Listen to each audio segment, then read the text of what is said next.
Ça y est, LVMH vient de publier ses résultats annuels 2023 et ils sont plutôt bons puisque dans le communiqué officiel sur le site, on a en intitulé « Nouvelle année record pour LVMH » avec 86,2 milliards d'euros de volume de vente, un résultat opérationnel courant de plus 22,8 milliards d'euros et une croissance au 4e trimestre par rapport au 3e trimestre. Donc c'est du tout bon, c'est ce qui explique la hausse spectaculaire du cours de l'action parce que le titre est passé de 685 € à la clôture du jeudi soir à 773 € à la clôture du vendredi, soit une hausse de plus de 12% et de quasiment 100 € par action, ce qui est relativement conséquent. Au passage, notre ami Bernard Arnault s'est enrichi de plus de 20 milliards d'euros, mais bon, c'est mérité parce que LVMH est quand même un conglomérat qui embauche beaucoup de monde. C'est un petit peu le fleuron du luxe en France et pas que, puisque LVMH est aussi leader au niveau mondial. Donc salut, c'est Jérémy Sensei, j'espère que tu vas bien. Aujourd'hui, je te fais une petite news à chaud non préparée sur LVMH parce que j'ai fait une vidéo sur l'action et le titre il y a quelques semaines que tu retrouves ici où je me suis positionné. J'ai acheté à titre personnel 2 actions LVMH à un moment où je pensais opportun.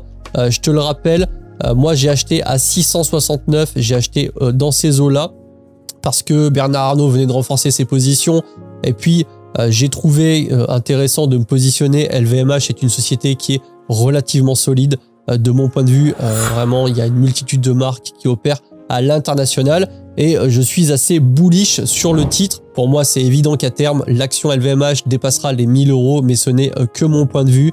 Ne prends pas ça comme un conseil personnalisé. Ne pars pas du principe que j'ai raison. Je ne suis pas en train de lire l'avenir. C'est juste ma conviction profonde. Si jamais d'ailleurs tu kiffes ce genre de vidéo, n'hésite pas à t'abonner. Ça fait ultra plaisir. Il y a encore plus de 70% des gens qui regardent mes contenus qui ne sont pas abonnés. Donc voilà, n'hésite pas, il y a un Discord communautaire, tu as tous les liens dans la description de la vidéo.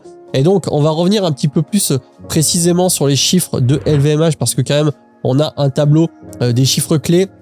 Donc, on peut voir un volume de vente en augmentation de plus 9% par rapport à 2023 qui s'élève à 86 milliards 153 millions d'euros. Donc, c'est relativement important. Le résultat opérationnel courant qui augmente également de 8% à plus 22 milliards 802 millions d'euros. Un résultat net, la part du groupe qui est également en augmentation de 8% à 15 milliards 174 millions d'euros. Un cash flow par contre qui diminue de moins 20%, qui passe de 10 milliards 113 millions à 8 milliards 104 millions d'euros. La dette financière nette du groupe qui augmente de 17% et les capitaux propres qui augmentent de 11% pour être à 62 milliards 701 millions d'euros. Donc là, il n'y a pas de souci. LVMH a bien performé en 2023, comme l'intitulé de l'article, c'est une année record. C'est ce qui explique la hausse du cours de l'action. Alors maintenant, la question c'est que la semaine prochaine ou dans quelques jours, on va avoir les résultats des autres sociétés de luxe telles que Kering. J'en ai déjà parlé de Kering lors de mes dernières vidéos. Peut-être que c'est le moment d'entrée, je sais pas. À titre perso, j'ai regardé un petit peu le cours et les scores et fondamentaux d'entreprise qui sont relativement solides parce que Kering, on peut voir que l'action est passée de 788 € à 384 €, donc une baisse de 50% sur le titre. Ça fait beaucoup. Alors moi, j'ai tendance à croire que si LVMH a bien performé cette année-là et en étant dans le luxe, Kering étant deuxième derrière LVMH et possédant la marque Gucci, je ne vois pas pourquoi la société n'aurait pas de bons résultats. Maintenant, ceci n'est que mon point de vue. Alors peut-être que ça sera dans une autre proportion, je ne sais pas. Mais voilà, Kering, je pense peut-être me positionner à terme, je ne sais pas encore. J'attends de voir les publications. Au niveau graphique, là on est directement sur TradingView. Sans surprise, un énorme gap haussier entre la clôture du jeudi et l'ouverture du vendredi avec une pointe à 782 $ et un énorme volume de vente à l'achat, bien sûr, puisque bonne nouvelle il y a. Après, peut-être que le cours a également explosé un peu plus fortement parce qu'il y a eu pas mal de coupures sur des shorts. Peut-être qu'il y avait pas mal de monde qui était en train de shorter l'action LVMH et qui ont décidé tout simplement de couper leur position short. À titre perso, je te le rappelle, je suis positionné sur LVMH sur PEA avec un PRU à 669,345. Voilà, j'ai eu un petit peu de chance, je m'étais positionné par là. On avait pris rapidement quelque chose comme 10%, 12%. on avait reperdu cette valorisation et puis là regap à la hausse et on peut voir sur le cours que là on a carrément éclaté le plus haut du 18 décembre. Alors maintenant, est-ce qu'il va y avoir correction? Est-ce qu'il va y avoir respiration de marché? Est-ce que le cours va un petit peu redescendre? Peut-être, quoi qu'il en soit, c'est toujours pareil, ça dépend de ton horizon de temps. Moi, je fais pas de trading, je ne fais pas de day trading, de swing trading.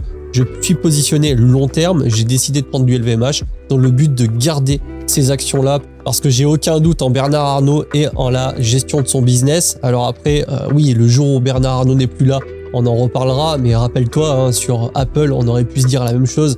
Ouais, le jour où Steve Jobs il va partir, Apple, ça va plus être la même chose, etc. Et on l'a vu, eh bien, la société et l'action et le cours se sont très bien portés et ont explosé à la hausse, malgré que Steve Jobs soit plus là. Alors après, c'est pas pour ça que ça sera forcément le cas si Bernard Arnault n'est plus à la tête du groupe. Mais quoi qu'il en soit, pour l'instant, il est là, il fait ce qu'il faut. Le groupe va bien, le groupe embauche beaucoup de monde, opère à l'international. C'est un énorme conglomérat, c'est un énorme bateau avec pas mal de marques à l'intérieur. Et c'est toujours très agréable quand on a une action aussi qualitative que LVMH qui prend 12% dans la journée. Ça fait relativement plaisir. Donc toi, est-ce que tu as du LVMH en portefeuille? N'hésite pas à me le dire en commentaire. Tu as pas mal de liens en description sous cette vidéo-là. Et puis, je te retrouve dans la prochaine vidéo. Je te laisse avec ce guide bourse si jamais tu l'as toujours pas vu. Mais voilà, ça te donne quand même beaucoup de bases. Et sur ce, eh bien, si tu as aimé, n'hésite pas à liker. Et moi, je te dis à la prochaine. C'était Jérém. Salut!